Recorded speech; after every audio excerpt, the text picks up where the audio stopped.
українки. Російські війська продовжують знищувати нашу інфраструктуру, продовжують бити по наших містах, Київщина, Чернігівська область, Сумщина, Харків, Південь, Донбас. Але знаєте, ми все відбудуємо, Mais sachez que ми nous все allons tout відновимо. reconstruire, nous avons tout Кожну restauré, вулицю, chaque rue, кожного міста, de кожен chaque ville, будинок, кожну chaque квартиру, maison, кожного chaque appartement de українця. chaque Після Ukrainien. війни, Après я la guerre, впевнений, ми je suis зможемо certain, зробити nous це réussirons швидко. à le Ми faire спрямуємо на rapidement. це Nous allons y усі наші diriger tous nos усю efforts, допомогу toute світу. aide Ми вже du monde. формуємо Nous фонди, formons щоб déjà Україна des жила. fonds pour que Але l'Ukraine зараз, puisse коли vivre. окупанти Mais ще aujourd'hui, на нашій lorsque землі, l'occupant est ми encore sur маємо notre бити terre, їх nous так, devons les як battre можемо. du mieux que nous Гнати pouvons, їх так, як les тільки chasser tant que nous вміємо.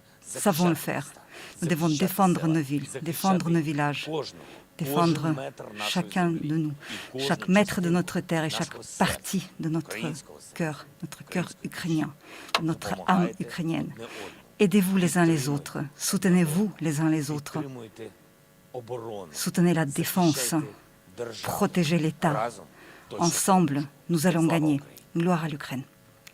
Voilà, image incroyable du président Zelensky, qui est l'homme qui incarne à lui seul la résistance de tout un peuple. On se posait la question, est-ce que c'est une image réelle? Oui, ça a l'air quand même. On voit les ombres sur ses épaules, etc., et la lumière. Et il est en plein Kiev, Vincent Hugeux.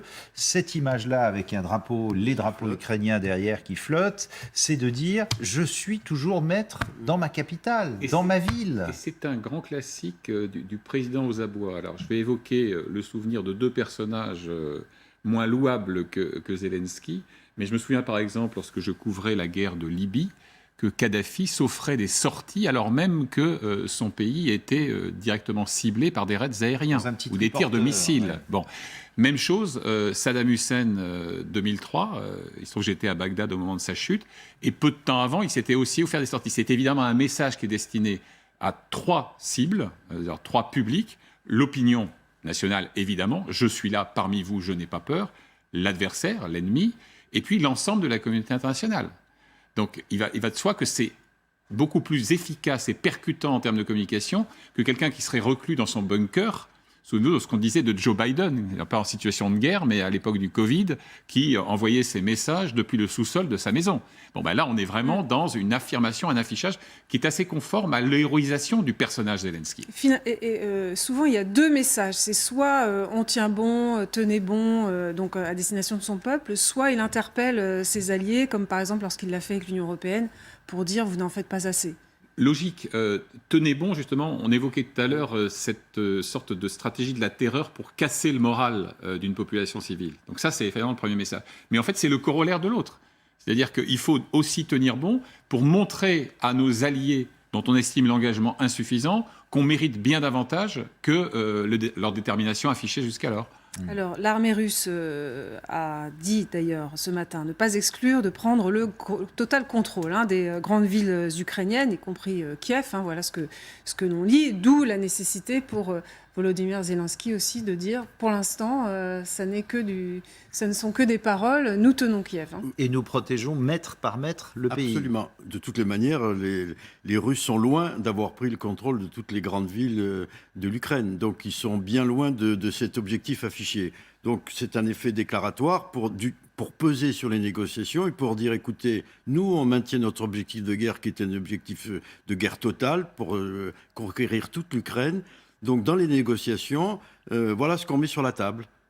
Sauf qu'ils n'y arrivent pas et qu'ils en sont très très loin. Oui, ils en sont très très loin, mais justement, c'est une manière de pas apparaître trop en position de faiblesse dans les négociations. C'est de dire, écoutez, bon, peut-être que pour l'instant on a des difficultés pour des raisons, pour une raison ou pour une autre, mais le fond de l'histoire, c'est qu'on veut aller au bout. Donc voilà, nous on veut tout.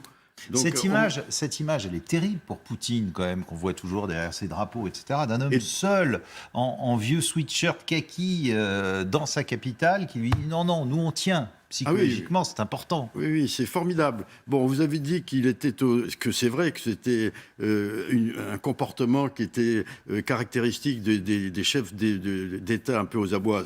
C'est vrai, mais là, on n'a pas l'impression qu'il est aux abois. On voit, d'ailleurs, la mer anti-Sabi, on voit que la situation est grave, que c'est extrêmement difficile, mais c'est un symbole formidable, comme vous l'avez fort justement dit. c'est que c'est un message à double entrée, interne et externe. Et là, vraiment, je pense qu'il faut que les Occidentaux, et les Européens surtout, d'une façon ou d'une autre, lui apportent un soutien plus fort. En ce moment, nos réponses sont trop faibles.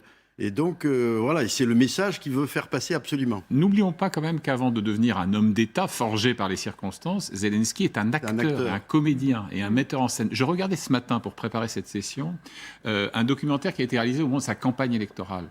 En réalité, ces meetings de campagne étaient des spectacles. Et à la fin, à l'extrême fin du spectacle, acclamé par la foule, il y avait un petit rappel, n'oubliez pas d'aller voter dimanche. Donc il a aussi ce talent-là. On peut vous rétorquer qu'un Churchill faisait aussi du spectacle avec son cigare, avec le lever de la victoire, etc. Et en attendant, il y a ces images du président Zelensky et puis les obus qui pleuvent sur la capitale, l'armée russe qui se rapproche également.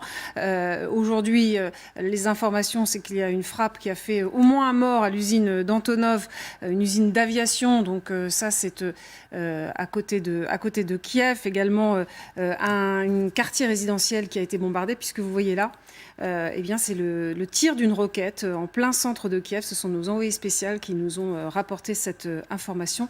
On regarde tout de suite le reportage de Benoît Cristal. Après un premier tir d'obus très tôt dans la matinée contre un immeuble résidentiel, voici le résultat de la deuxième attaque russe au centre-ville de Kiev. 2 roquettes ont été tirées en direction du centre-ville. L'une a été interceptée et la deuxième est tombée sur ce tramway.